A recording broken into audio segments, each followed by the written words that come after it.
Want to make a podcast? Spotify's got a platform that lets you make one super easily, then distribute it everywhere and earn even more money. All in one place, and it's for free. It's called Spotify for Podcasters, and here's how it works. Spotify for Podcasters lets you record and edit podcasts right from your phone or computer, so no matter what your setup looks like, you can start creating today. Then you can distribute your podcast to Spotify and everywhere else podcasts are heard. Video podcasts are also available on Spotify. With Spotify for Podcasters, you can earn money in a variety of ways, including ads and podcast subscriptions. Best of all, it's totally free with no catch. Ever since we discovered Spotify for Podcasters, we feel like having options like video podcasts, Q&A, and polls has let us be creative on a whole other level. I highly recommend you give it a try. So download Spotify for Podcasters app or go to www.spotify.com/podcasters to get started. Welcome to the X's and T podcast, where we talk about X's and T with your hosts, Corey and Dani. Welcome back to the podcast, everyone. Welcome. So guess what? And I'm really excited. Guess what we got Corey interested in, everybody? Guess. Stranger Things. So Corey recently just started her Stranger Things journey. Yeah, Sunday. And so I've been watching Stranger Things since 3 years ago when season 3 came out. All my friends were talking about it. I thought it was the weirdest shit. I'm not going to watch it. And that's how I felt the whole time, too. Yeah. And then watched episode 1 and I was hooked. Yeah, same. I binge watched the entire 2 seasons in like 2 days. And then when season 3 came out, I binged that the third day. Yeah. So what do you think? It's an easy show to binge, that's for sure. Oh, it's so good. And you're halfway through season 4. You guys. I I just started episode 5 on season 4. We're not going to go into any spoilers, but oh my gosh. So it's already a lot. It's so good though. Season 1, I think, I don't know. I guess I can't. Season 1 and season 3 so far has been my favorite. Yeah. Season 2, it was okay, but it wasn't as good, I don't feel like, as the previous season 1. And then season 3 kind of stepped it up a level, so it made it, it's so good. It's so good. And just be ready. I keep telling her, you need to be ready to have your heart ripped out, dude, because season 4 is a lot. I'm not ready. You're not ready. I was, season 3 kind of ripped my heart out a little bit when I found out that Hopper, but he didn't actually, but, Spoiler, I'm trying not to give. I know. I'm trying not to give away too much in case you haven't seen it. But if you haven't, don't sleep on it like me, because it's really, really good. You have to watch it. Have to watch Stranger Things. Yeah, it's so good. So that's pretty much what we've been up to. Literally, binge watching Stranger Things. But the last time we were on here, we talked about my part 2. We talked about kind of what time was like while Kyle was in prison. We left you on a cliffhanger. We did, because now we are into March of 2018, and we are within days of Kyle coming home from prison. Bum, bum, bum. Yeah. So basically how this ended up happening was Kyle and I rekindled our relationship about a year before this time. And I'd been planning with him to pick him up from prison. I know, that sounds stupid. Like, how idiotic could I have been? But honestly, you guys, when you're in this situation, it's really hard to judge somebody because you don't know what they're going through. So I mean, girl, I still dated him after he fucking put a gun to my brother's head. So True. I mean, I definitely don't have room to judge. So. Right. So Kyle and I would plan this, and then on March 23rd of 2018, I picked Kyle up from prison, and I was seeing him in the flesh for the first time in 3 years. How'd you feel? What were just like the initial, maybe first reaction, thought, whatever, when you saw him come out? Yeah. So Kyle was bigger. He had gained a lot of weight while he was there, a lot of muscle. He's always been skinny, tall, string being. Yeah, nope, not at this point. He was like jacked. Wow. When he had gotten out. That's weird. Yeah, it was weird. He had hair too. He grew his hair. He always kept it very short. Yeah, he always sported a buzz cut, like military style short. Yeah, no, he had hair at this point. Weird. He had hair that he styled. No. I'll have to show you pictures if I can find one. But yeah, he had hair. That's weird. That is weird. I guess my first impression was, wow, I can't believe we're here. Right. Like, I remember him getting sentenced. I remember him, in part 1, we talked about him, getting arrested that night. Mm-hmm. And I remember these moments very, very, very vividly. and I remember feeling like this is never going to pass. Time's going to go by so slow. And fast forward 3 years later, and it had gone so fast. Wow. Kyle was now out of prison. And I think there was a part of me that was obviously excited because I had developed these I had maintained these feelings for him. But, you know, I was really believing that he was going to be better. Right. And that, you know, he had this plan. He was going to go and immediately get a job right when he got home, which he did. It's shocking. Yeah. Yeah, but it was a huge slur of emotions. Yeah, I bet. The drive back to his parents' house was 6 hours. Oh, wow. So we drove from Ontario to where he was at. So we were basically on the border of Idaho back to Central Oregon. Mm-hmm. And we had a lot of time to talk, a lot of time to, I guess, catch up. And did you ever feel like awkward or uncomfortable? Yes. And no. Yeah. Yes, because obviously I hadn't seen this person in 3 years. Right. You know, and I think you've been through a lot. A lot of it was, what's he going to think of me? Right. A lot of it was, am I going to be, you know, up to his standards? Right. Because I had gained some weight when he was gone, but not a lot. Right. At least not to where I am now. But same.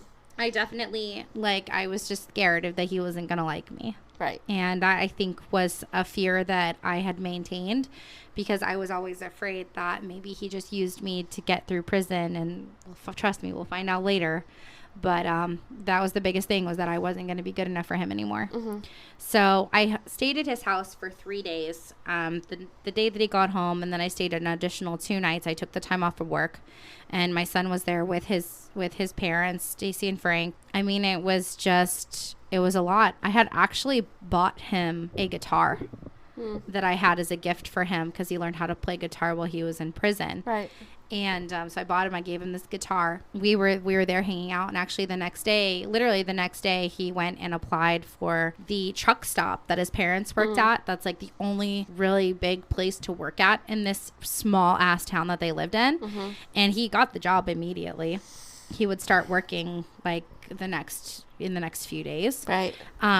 So I'm there, and things just seemed like they were going to be okay. Mm-hmm. But I would go home, and after I went home, I had this, I don't know how to explain it, but I had this feeling, and I didn't know what it was. I thought maybe it was anxiety, or at the end of the day, I would go home, go back to my normal life, and we would text. Right. And we would be able to talk, and we would talk on the phone, and then he would start working. I took a few days, but he would end up driving the 3 or 4 hours down to where I lived, and we would hang out, and then he would go back. But after he had been out of prison for 10 days, where there's one day when he went to go see, it was the first time he'd go and see his PO after getting out. Uh-huh.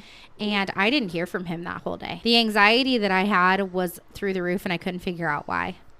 So I kept calling him, and he wasn't answering. He wasn't responding to my text messages, nothing. Right. And I was scared. I was like, oh my God, what happened? Did he get arrested again? Exactly. Well, his sister would end up answering the phone and say, he's not allowed to talk to you. And I'm like, what? So ultimately he did end up getting on the phone on speaker, and he's like, hey, this is what happened. My PO put a no contact order on us. I'm not allowed to talk to you until I go through these batterers intervention classes. I was like, what?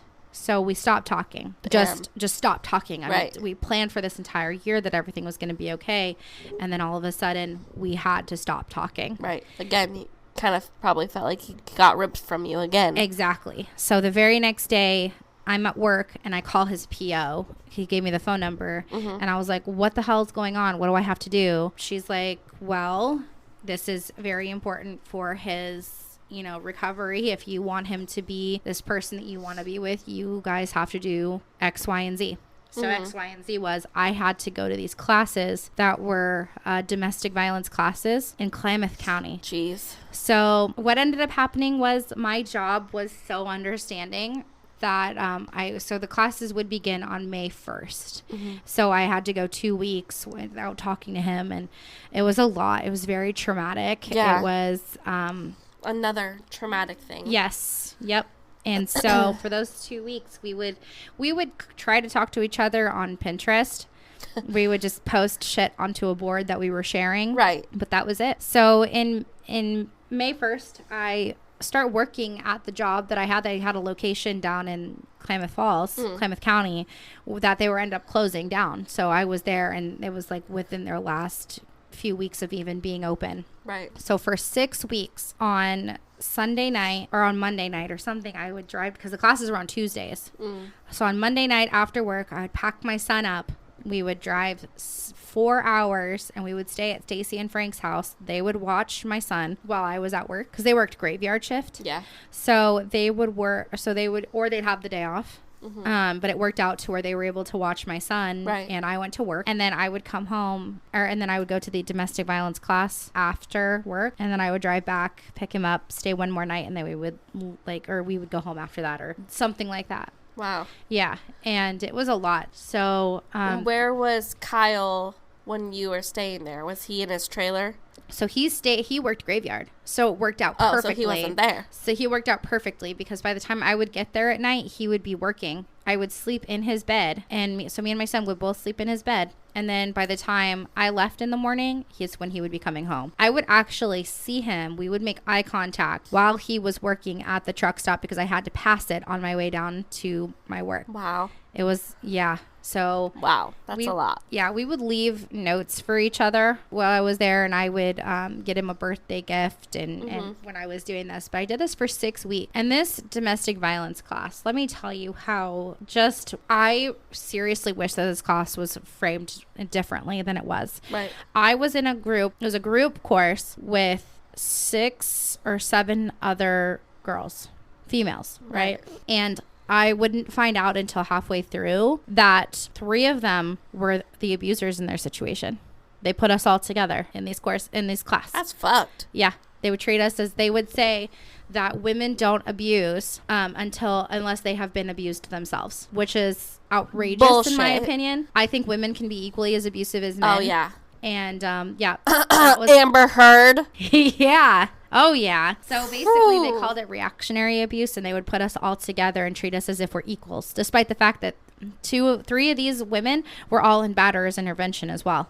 They had to go to the batterers intervention. They had to come to the domestic violence courses. Yeah. Wow. It sucked. And they would always say things, like in the books that they had us fill out, like the workbooks, they would have us say, put your abuser's name, like my abuser, like he controls me kind of a thing. It just felt so disingenuous and I hated it. That sounds terrible. Yeah. And there was this woman who was in there who she had to go through this class in order for her husband to be able to move back home, which I get that. Like, these are women who are seriously in dangerous situations, right. Everybody was trying to regain communication with their abuser. Every single one of them, except for one lady.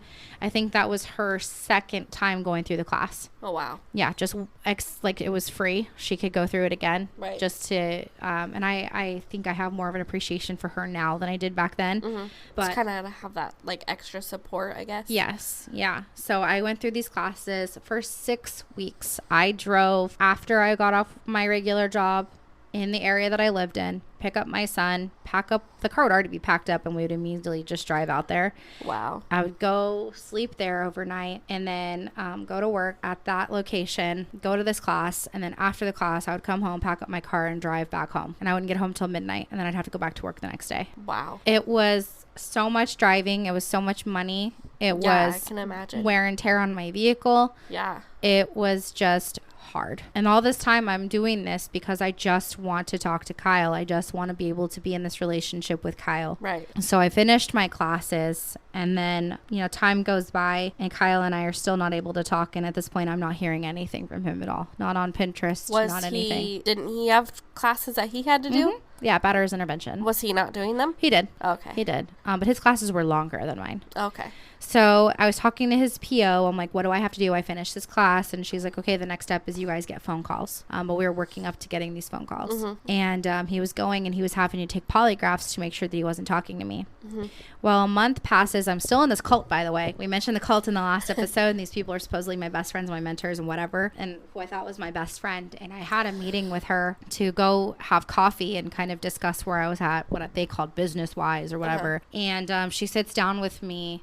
And this is a month later that this happened. So this is June. She sits me down and she has this look on her face, and I can already feel myself getting sick to my stomach, and I don't know why. Right. You know what she lays on me? Kyle reached out to her a month ago and he had cheated on me in that first month of him being with no contact with me. Yeah. What the fuck? Yeah. Yep. He'd reached out to her and was like, because I'd given them, his phone number just in case he needed someone to talk to, and they'd offered to talk to him and stuff. And he had texted her, and she was like, just so you know, he did this. And then later in the conversation, I was only there for maybe 15 minutes. She was like, you need to forgive him because, hell no. Yeah. Yep. She said, you need to forgive him because I think he's really sorry. In all these messages, he swears up and down that he was so sorry and that he's just going through a lot.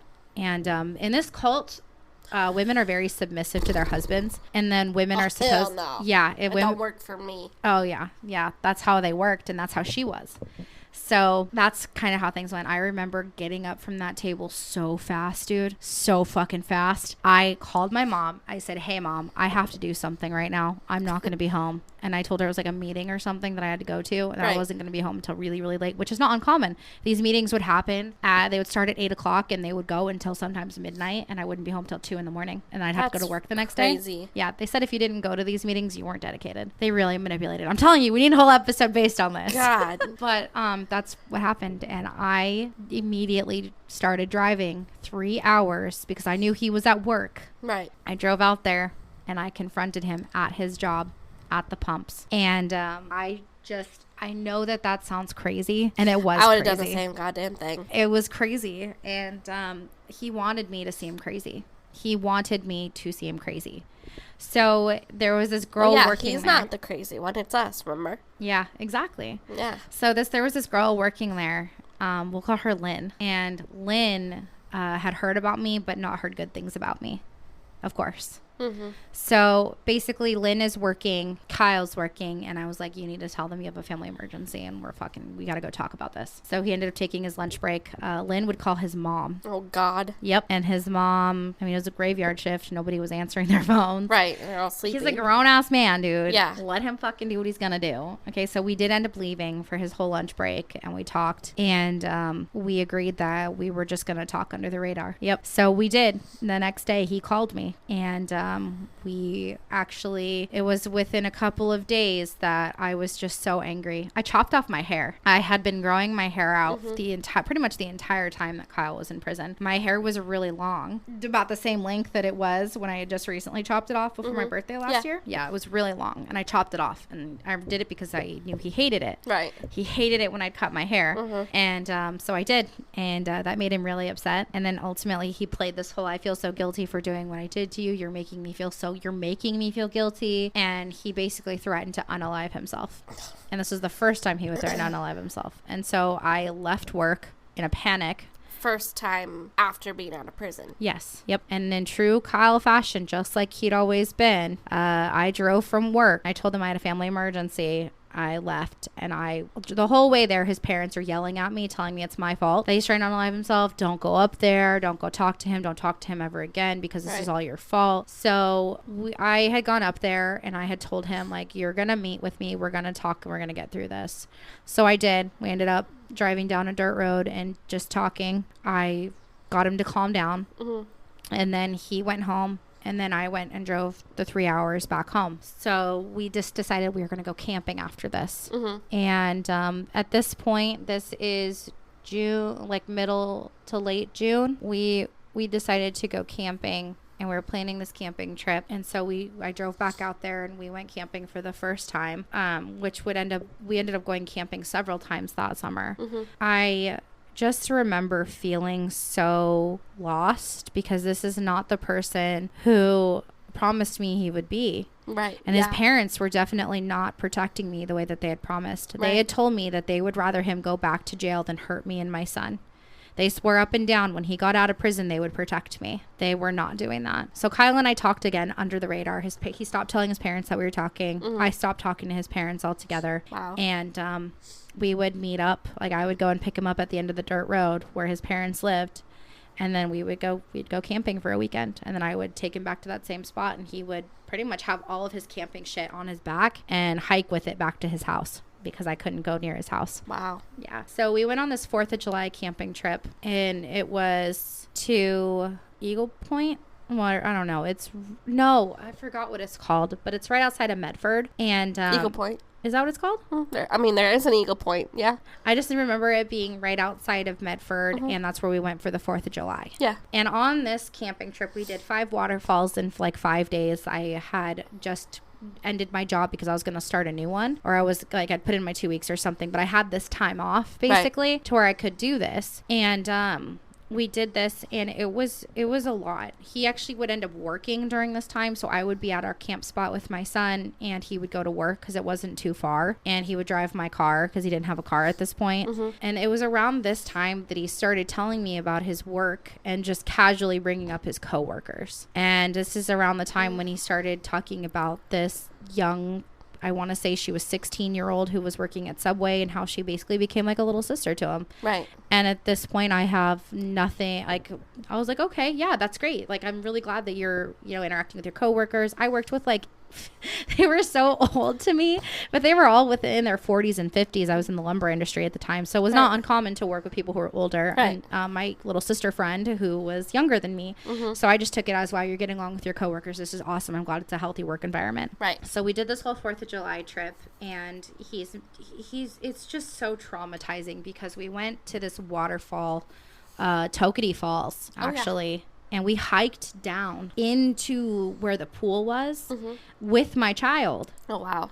Like, he put my child on his back, and we hiked all the way down there. I would never do this again. Don't recommend. It's illegal. Don't do it. But everybody was doing it. Right. It was really common, at least back then. I don't know if that's still a thing now. Yeah, I don't but know. He would point out other females and be like, hey, she's really pretty. Look at her long hair. Look at how pretty her hair is. And just You just recently cut yours, right? Yeah. So he would diminish me as a person by telling me how much better everybody else was around me. And this is how the abuse started again. It was much more manipulative and calculated this time. What a fuckhead. Yeah. And so we finished out this camping trip, and then things just got weird after this. This is when he started talking to me more about this young coworker that his sister was now starting rumors about. And this is not uncommon for Christina. No, she's fucking psycho. Yeah, this was her personality. She started rumors about literally anybody that she could. Yes. Just to create some sort of drama. Yeah. This was not uncommon for Christina. I was like, of course she's doing this. I'm so sorry. She's such a, not good words. Right. Like, fuck Christina, basically. Yeah. See you next Tuesday. Yeah. And I'm thinking, like, this is so sad for this young girl. Like, she doesn't deserve this. Right. And at this time, I'd also found my first work from home job. And this was my way of having more freedom. Right. And I was able to keep your son at home. Yeah. And work and, from home and just have more freedom. Right. So I considered it my, freedom day that I was going to be leaving my job. Well, he decided that this was a perfect opportunity for him to go to the coast, and he wanted to go alone. Red flag. Big red flag. Big, huge. There's no bigger red flag than this one. Right. So he did this, went on this. I didn't even go to my last day of work because of this. I was so anxious. I drove to the coast because I didn't know where else to go, but I drove to a different part of the coast because I just wanted to be alone. Right. And I was so sick that day. It was awful. I remember I can almost, my body's almost feeling the emotions that I'd had. Right. And it was a lot. So I'm driving out to the coast. I'm still in this cult. My best friends, quote, best friend mentors, whatever. I'm talking to them. They're like, it's going to be okay. He's going to be okay. So I actually ended up going home, and I just had to ride this weekend out. Right. He was not talking to me this entire weekend. And he came back home on Sunday. He was driving back home, and he ended up calling me. And then he was texting me, and he asked me if while on this camping trip, how would I respond if he slept with somebody else? And I was not fucking well, bud. No, I was not okay with this. My anxiety was through the roof. And then who fucking says something shit like that? The very next day, I was feeling so nauseous. I went to the Walmart close to my work, and I bought a pregnancy test, and the test came back positive. So been there. The line was so faint. It was so faint. I almost didn't believe it. Right. But I knew it was positive. I knew in the depths of my soul that test was positive. So through this time, whilst Kyle and I are talking before this point, right, Kyle's begging me that he wants me to get pregnant. Just absolutely begging me, saying that this is what he wants. This is going to be the best decision ever. And then saying that if I didn't, it's because I only wanted to have a child with my ex-husband, and he wasn't good enough. Yep. And I was actually, at this point, I was getting hives. just these random ass hives, dude. I was getting them often. Ugh. It was horrible. He Googled and sent me a screenshot and was like, I think it's your birth control that's causing these hives, because I was towards the end of my birth control time frame. Right. And I was like, oh shit. And You're I looked it right. up myself and I was like, oh my God. So I immediately made an appointment to go get it taken out. Oh, God. Yeah. I would later find out that the hives were just stress. Right. I ended up talking to my doctor while I was pregnant. I was like, yeah, I got my birth control taken out because I started having hives. And she was asking me more about the hives and what the scenario was around them. And she's like, that's just stress. Like, your body was so stressed out that it was causing you to have these really bad hives. Yikes. It was horrible. So anyways, I get this positive pregnancy test and I lose my fucking mind. I lose my mind. And I hadn't started my new job yet. And actually, this was the day where I didn't go to my last day of work. So so my time was a little bit off, but I called my little sister friend before I went to work, and I knew she hadn't started work yet. And I was like, dude, I'm pregnant. She's like, what? And I was like, I have a positive pregnancy test in my hand. I lost my shit. I started crying. And I was like, I'm going to be a single mom to 2 kids. And she's like, everything's going to be fine. It's going to be okay. Like, no, you don't understand. Yeah. And at this point, she really liked Kyle. She'd met him because I worked with her, and she was so devastated when she found out that he was cheating on me, because she was so on my side. Right. She had been through she was there with me while he was in prison and just been there as a friend. And then now she's seeing the aftermath, and she's just such a good person and cares so much about people. Right. So I did not go to work this day. I drove again 4 hours to his house, and I'm sneaking around trying to make sure his parents don't see me so I can get to his trailer, which was impossible because his parents were there and fucking Christina was there. Oh, God. Yep. So I ended up just walking up to the driveway, and Frank looks at me. He's like, what the hell are you doing here? And I just hold up my pregnancy test. He's like, oh, shit. Oh, shit is right, bud. He's like, well, there's nothing we can do about it now. Do you want to go talk to him? He was just so calm, just so nice to me. And I was crying. And I went into the trailer where Kyle was sleeping. Kyle, knowing that it's traumatizing to wake him up. Right. He wasn't even fully awake. I told him, and I left the test there.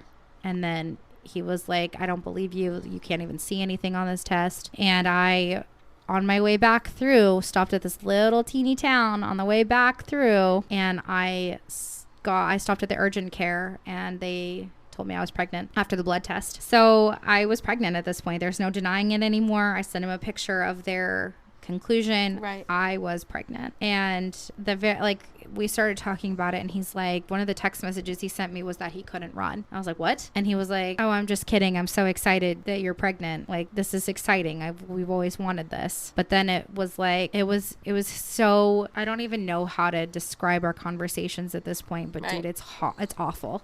It's so manipulative. It is terrible. He wanted you to do it so badly, and then now that it's happened, he doesn't have that out anymore. Because now it's reality, and he's shitting himself. Yep. Straight up shitting himself. Yeah. So through this time, one of the things that I kind of failed to mention was that I had this group of friends, these three ladies that I met because my ex-husband was military and all their husbands were military at the time. Right.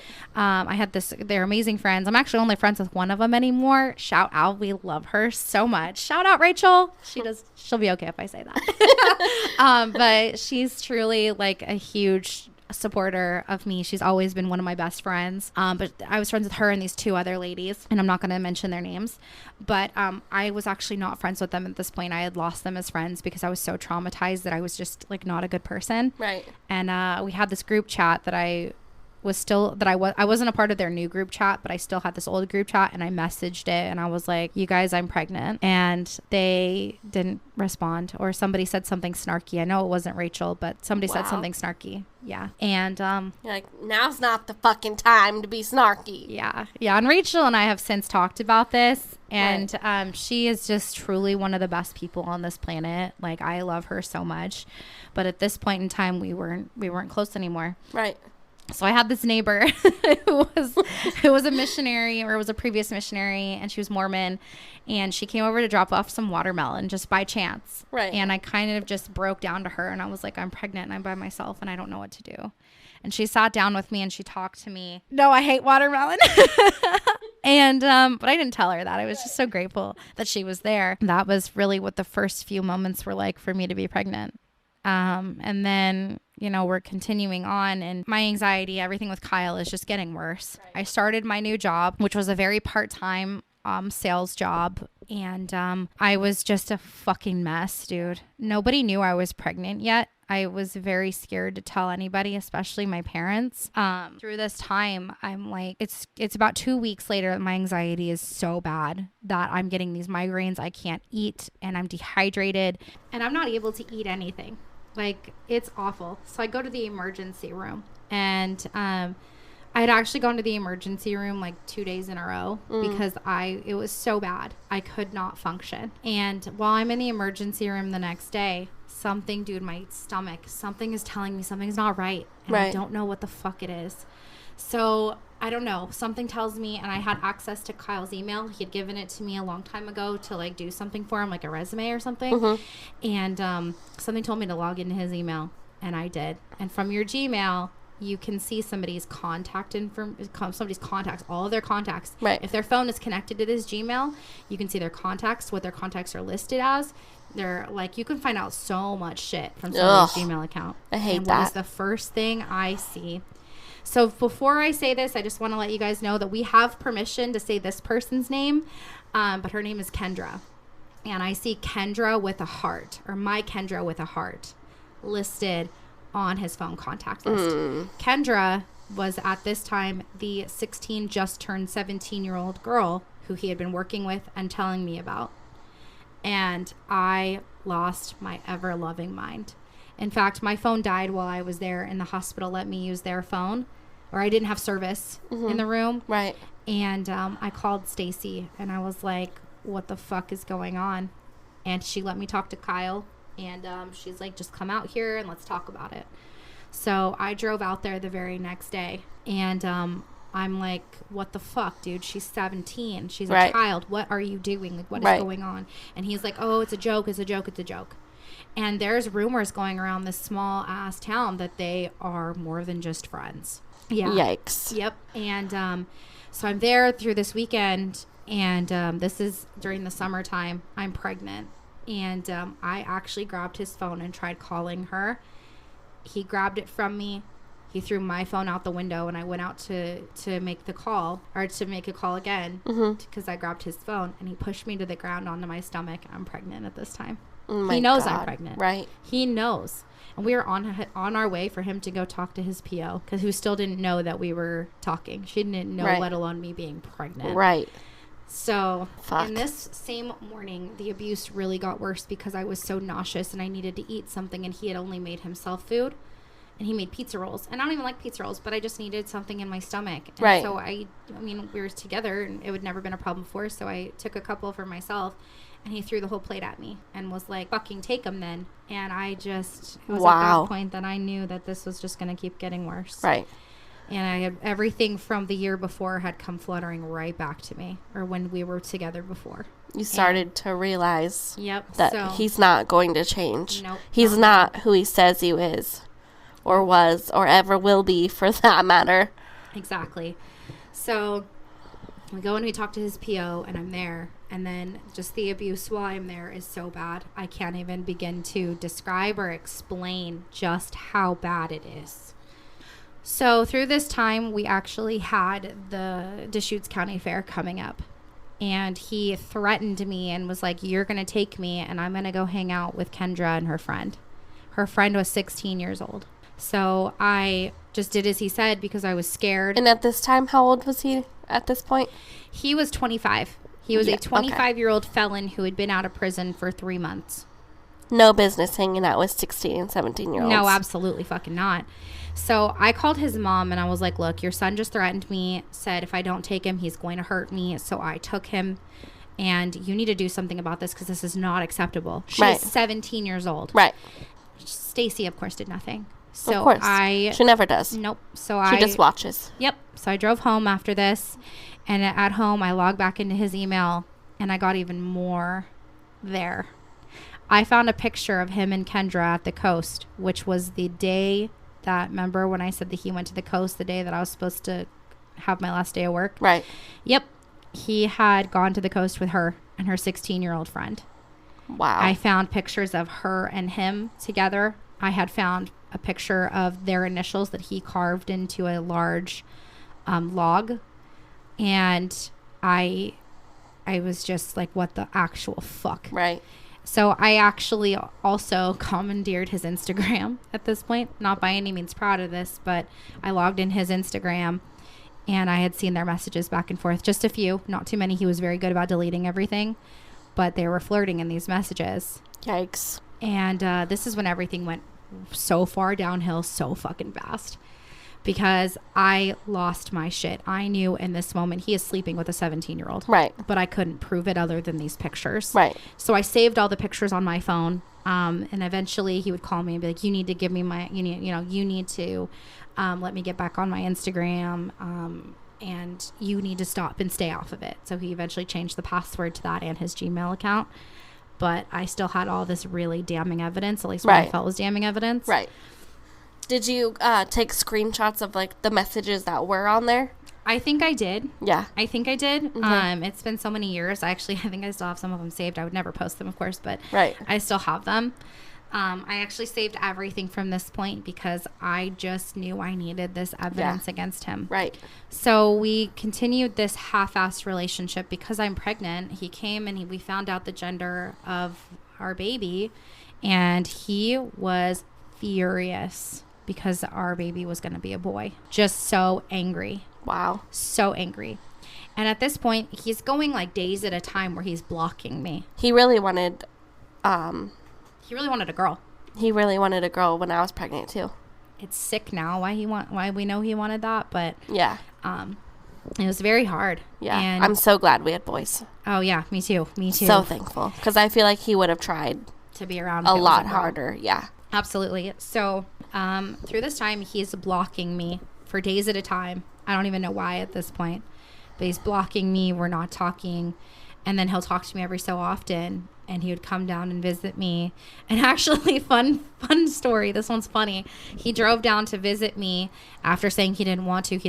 And I was like, whatever, I'll give you gas money. Just come down here. And he came down here for the gas money. Of course. And his car got stolen from my apartment.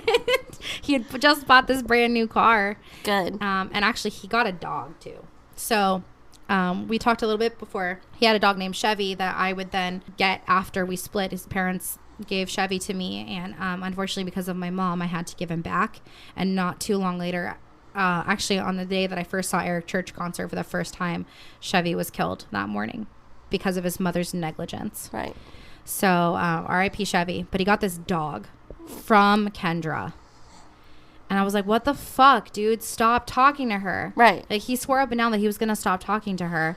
And he named this dog Cabela and would call her Bella. I hated this fucking dog because Bella's the worst name for a dog. And please stop naming your dogs fucking Bella. Remember I sent you a picture of the dog too, and you agreed that she was ugly. Yeah, I do remember that. I by no means would hurt this dog because I'm not like that. I love animals, and I was so nice to her, but it was just the sentiment where she came from and everything. I was just like, how fucking dare you, dude? Yeah. The 17-year-old that you're claiming you're not with, you're still in communication. You got a fucking dog from her. Yep. So he would try to tell me, no, she stopped working there. We don't talk anymore. His parents lied and said that they weren't talking anymore. Stacy, the amount of times that fucking Stacy lied to me is disgusting. Fuck you, Stacy. But anyways. Literally. Yeah. So his car got stolen. Good. Yeah. And after that, I think he'd come down because I had to drive him back up there. And this was in the fall time. So we're getting really close to... what kind of car was it? I'm just curious. It was a really old Subaru. Okay. And those are like notorious to get stolen. Right. And I lived in the Portland area at this time. You just had a thing for Subarus. I all of fucking Oregon does. Well, Jesus Subarus. Christ. I have, like, if you drive a Subaru, like, respectfully, fuck you. But I hate Subaru drivers, man. They run people off the road. They act like, ugh. this is the, we know we're having a boy, and I didn't see him very much at this point. This is kind of towards the fall time, and we're getting towards Thanksgiving. So he had this friend who he'd been friends with for a long time, and he made this post on Instagram about how all these people were there for him, and he didn't mention anything about me at all. And I know he really shouldn't have, because we had just at this point been granted phone calls. Right. And there were so many times when I had been talking to his PO and this other guy that he was kind of reporting to, that I just wanted to say, please, I need this to stop. But I didn't say anything because I was so scared I was going to get in trouble. Right. But anyways, we were allowed to have phone conversations at this point. Around this time, he didn't mention anything to me about me at all. And when I mentioned it, I was like, why are you doing this? He's like, it's my it's my choice what I put on Instagram, and you're just the bitch who cheated on me while I was in prison. Remember just feeling devastated. And we were fighting on fucking Thanksgiving, dude. Wow. It was terrible. You're like, you literally, I did not cheat on you. No. You literally cheated on me, like, the whole relationship. What do you mean? Yep. Yeah. So, on this particular day, I was so run down and done with this relationship, and I didn't know what the fuck else to do, that I got on Instagram and I sent a message to one of these people that I, honest to God, never wanted to talk to in my life. This girl that I absolutely fucking hated, that I truly just did not know. I just, at this point, I was like, there's got to be some truth to what she's saying, and I have to hear her side of the story. And that's when Corey and I started talking. Hello, it's me. Well, it's not that exact day. Right. But I messaged. Took a while to reply. Yes. So I messaged you on Thanksgiving because of this fight, because I just couldn't do it anymore. Right. I needed to know more, because he kept saying I was just like you, and he was awful to me. So it was 2 weeks later that you finally responded. Mm-hmm. And in this amount of time, I'm just continuing to gather evidence, because he's still talking to this 17-year-old girl. Right. He's 25. He's a felon. Right. He doesn't need to be anywhere near anybody. Right. And so there's this picture that she had during the winter time. And it was a picture of her in a jacket. Nobody else would have noticed anything else about this jacket. No, to the regular person, it was just a jacket. Right. This jacket belonged to me. This was my jacket that I had given to Kyle, because it was my work jacket. And you can't get those jackets unless you work for the company. Right. And it wasn't, because we used to have like hoodies and jackets and hats and stuff that we would give to our customers. They'd come in and they'd don our logo, and it was something. But this was a jacket that I got ordered specifically. It was an employee jacket. And I left it over there and was like, hey, you can use this jacket. Right. And she was wearing it this picture with a ring on her ring finger, like her left hand ring finger. And I was so glad when you finally responded to me, because all this is happening. I'm telling people, I'm like, dude, I'm talking to Stacy. I'm telling Stacy, dude, this is happening, and nobody's listening to me. Right. I do not feel heard. Right. So through this time, I am just still trying to speak my truth. I'm still part of this cult, by the way. Still in the cult. Still with these bullshit mentors who were like, we're going to help you. You're going to... No, you're not. Yeah, it was bullshit. You're making it worse, actually. Oh, yeah, dude. It was horrible. I had still kind of been in contact with them. They really tried their hardest to stay in contact with me, because I was just a money machine for them. Right. If I was spending... That's all they cared about. Yeah, if I was spending money on the products, they were getting paid, basically. Right. And they're the only people I have to talk to at this point. And I am so grateful, because it was just 2 weeks later that you finally responded. And it was from that moment on, we were talking, we were comparing stories, and it was a huge eye-opener that this guy has been doing this for a long fucking time, and it's never gonna stop unless we make it stop. Fast forward to December 18th. That's the day that I confronted Kyle about these pictures of him and Kendra, and he swore up and down on Instagram that he was never talking to her, that he wanted me to stop talking about her, that this was a conspiracy that I was coming up with, that I'm lying. He's gaslighting the shit out of me in these messages. Yeah. And I'm screenshotting, I'm sending them all to you. Yeah. And actually, there's at one point it was when he had unblocked me because his service stopped on his phone. He hadn't paid his bill. Right. And he started talking to me on Wi-Fi. Do you remember? He blew up my phone. Yeah. He had never called me before that many times, except for when he was in prison one time when I went camping. Mm-hmm. But he called me, 19, 20 fucking times. And I was like, dude, he's blowing up my phone. And you're like, do not answer. Mm-hmm. And it was so weird because then the phone call stopped because his service went off at midnight and he worked graveyard shift. So he connected to the place's Wi-Fi. And that's when he messaged me on Instagram. And that's when he unblocked me because he was going through this block kind of phase. Right. That's when I think I'd commented something. You did. And I was like, you're like, you have to go delete that. Yeah. I was like, you need to go. He unblocked me. Like, it was so funny. Yeah. That, like, we did all this. And we were up just so late that night talking because he was like blowing up my phone. Right. And that was the last day that I have. Oh, actually, that's a lie. The next day, he called me on the phone and was like, I want this to end. You know, I really care about you. Like, I don't want to be in a relationship with you, but, you know, I care about our baby. I want to be there for the baby. No, and you I was don't. like, dude, fuck you. I'd finally like unleashed. Like, through this time, I had You finally got some more confirmation. Oh, yeah. Like, it's not just you. Exactly. And through this time, I worked on how I argued with people. I worked so hard to not fight the way that my mom did. And I worked so hard to not be so mean. Right. And so at this point, I just unleashed everything that I knew. Right. And I fucking lost it on him. And I was like, dude, fuck you. You're a manipulative piece of shit. You're abusive. You've been abusing me this whole time. Right. He's denying it. And I blocked his phone number after that.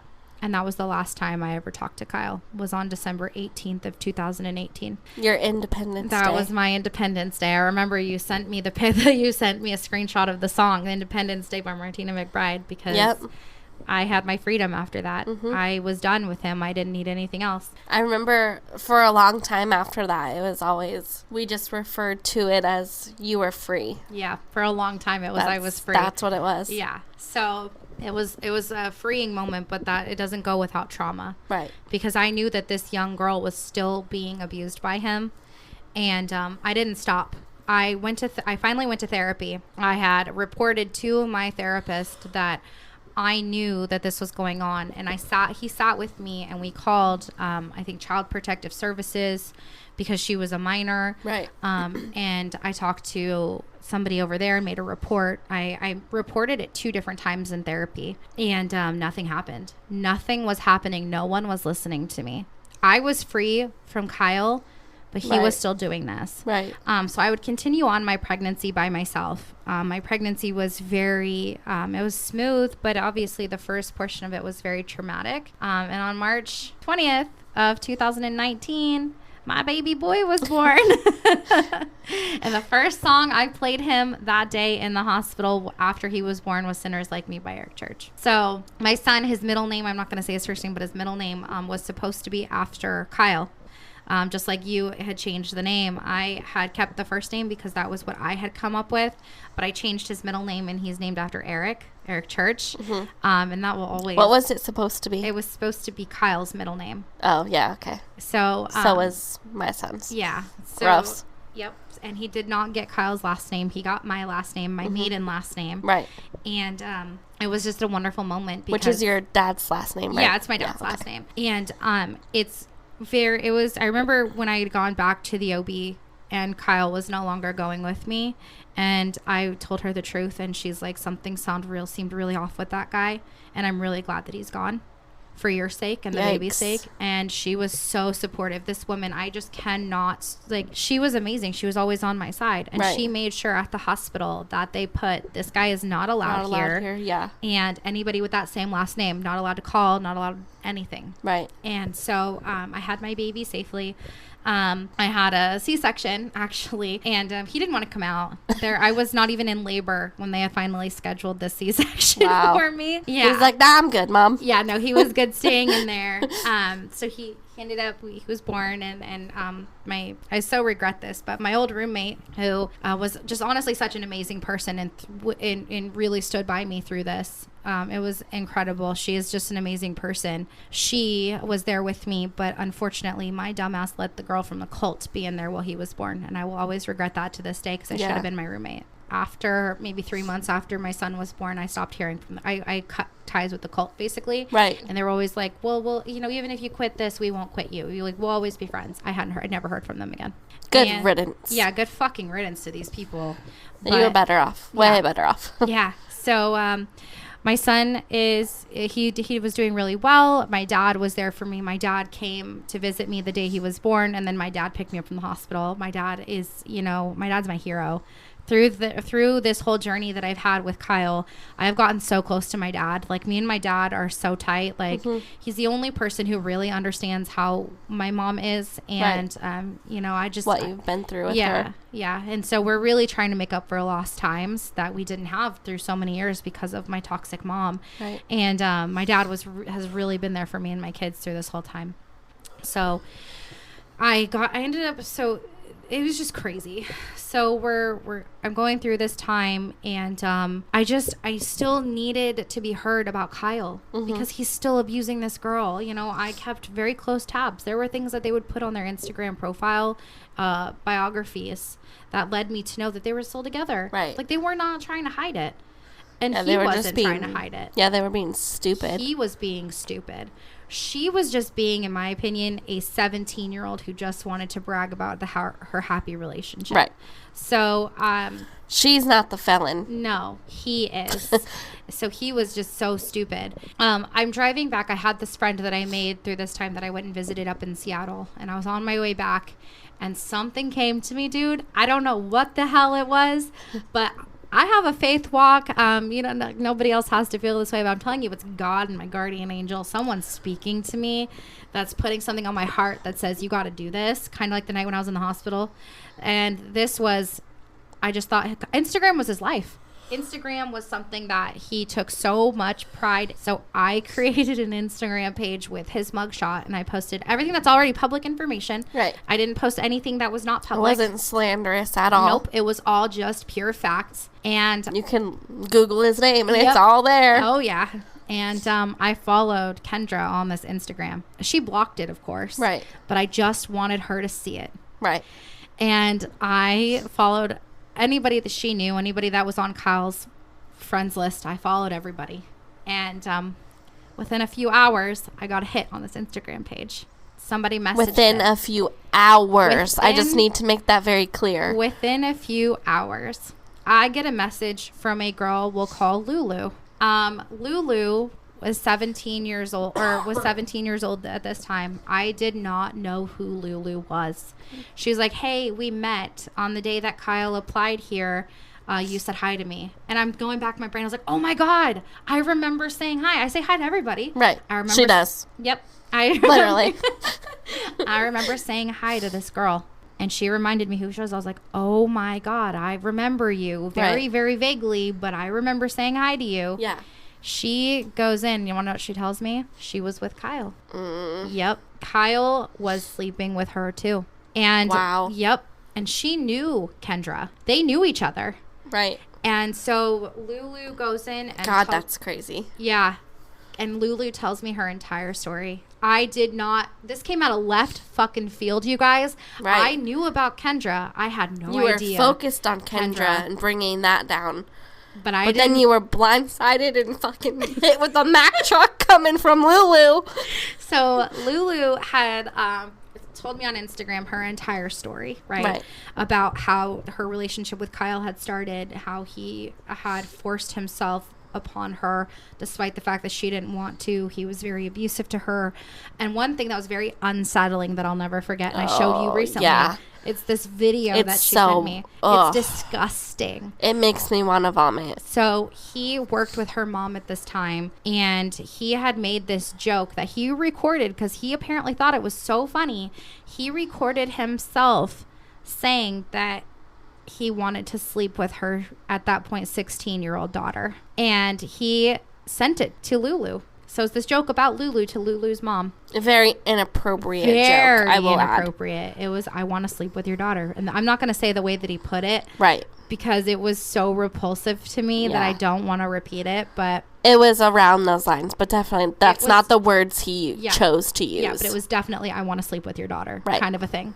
and she just brushed it off as a joke and like laughed about it because I guess I don't think she knew how to respond to that. Right. I mean, what do you say? I think like just from her, the way she laughed, I feel like she was like really uncomfortable with it, but she didn't know what to do. You know, she didn't know how do you take this seriously or whatnot. And so and I'm talking to Lulu through this, and I'm like, dude, we got to tell the police. We have to tell the police this. Right. And she was so scared. And I have like nothing but admiration for Lulu because she really started this whole journey. Mm-hmm. So I was able to help facilitate her talking to a police officer because I called over to the police department in that area and I was like, hey, I was just told that a young 17-year-old girl was abused by a 25-year-old felon that I know. Right. And he was like, and then an officer called me like almost immediately and was like, can you tell me from start to finish what's going on? Right. So I tell him the entire story and he's like, oh my God. And I told him about Kendra too. I was like, I knew about her. And then Lulu came to me with this stuff. He's like, can you screenshot everything and send it to me?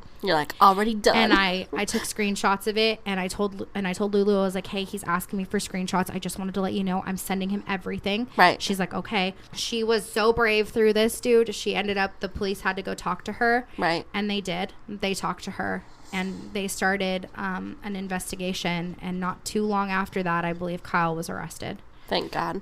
Because he failed a polygraph. Because they started asking him. During this time, I had to tell his PO the truth. Right. It was not too long after I had stopped talking to him in December it was December 18th. Because he had gotten arrested just after that. Because I told his PO the truth. I forgot about this. So I called his PO.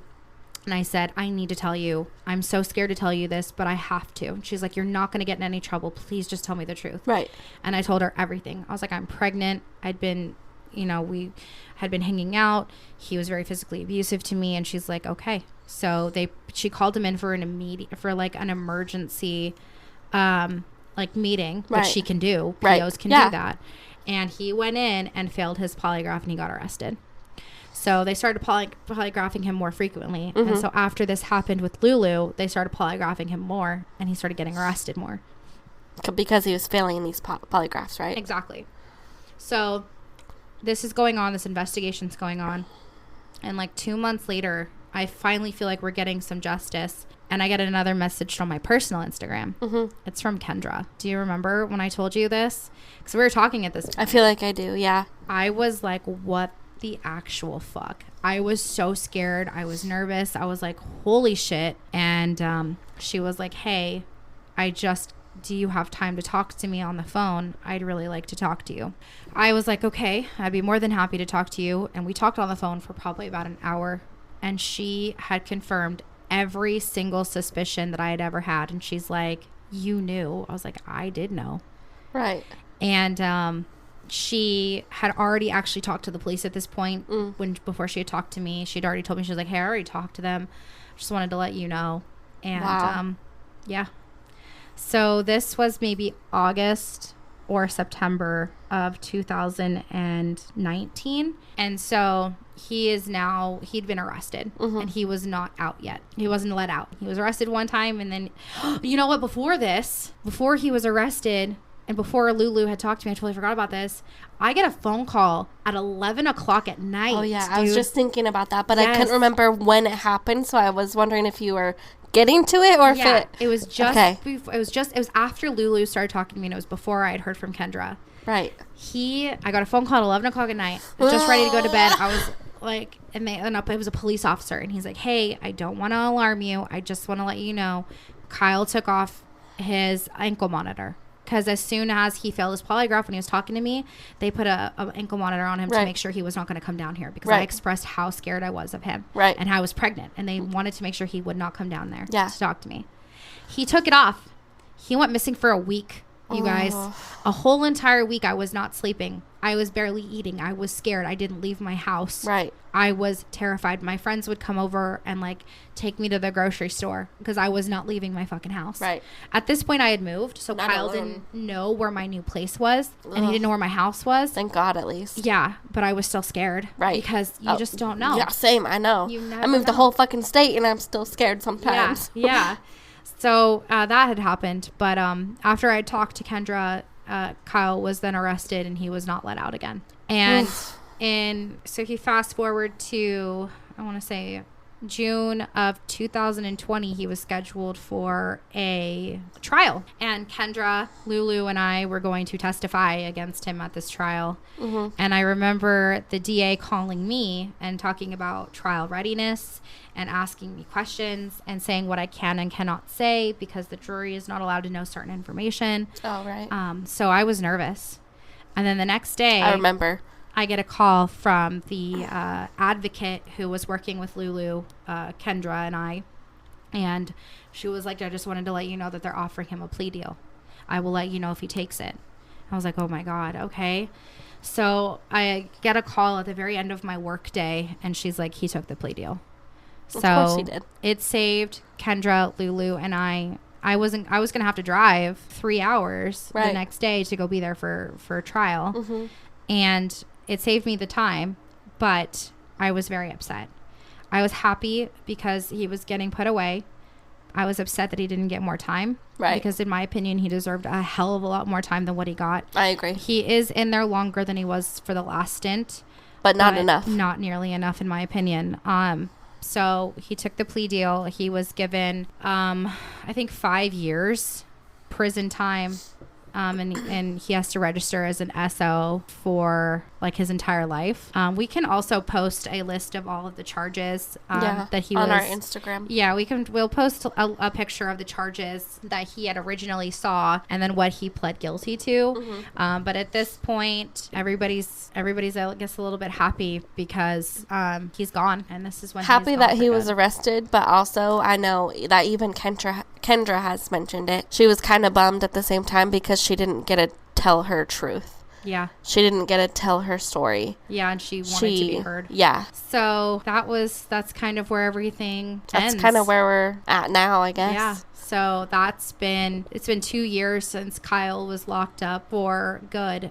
He will not get out until 2026. So he's got another 4 years to go. Mm-hmm. And it just sometimes doesn't feel like enough. But here we are. Right? We live states away now. Mm-hmm. We don't really worry about him anymore just because he's locked up, but that doesn't mean we're not being vigilant. Right. And trying to make sure that we are protecting ourselves. Our children. And getting ready for when he does get out because, we do have to make sure that we have the proper parameters in place to where we're safe. Right.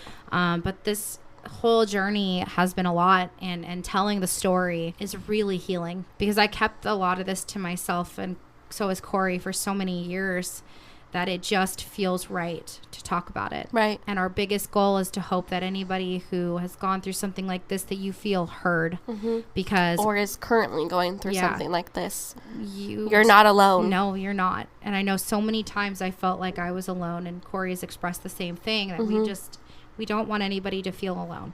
And the biggest reason we wanted to start this podcast is so other people know that it's gonna be okay. It may not feel like it may not seem like it, and it might take a few years, but it's going to be okay. So yeah, thanks so much for hanging out with us. We have so much coming up on the next episode. Stay tuned. We'll see you guys later. Please listen, share with your friends. Bye. Bye.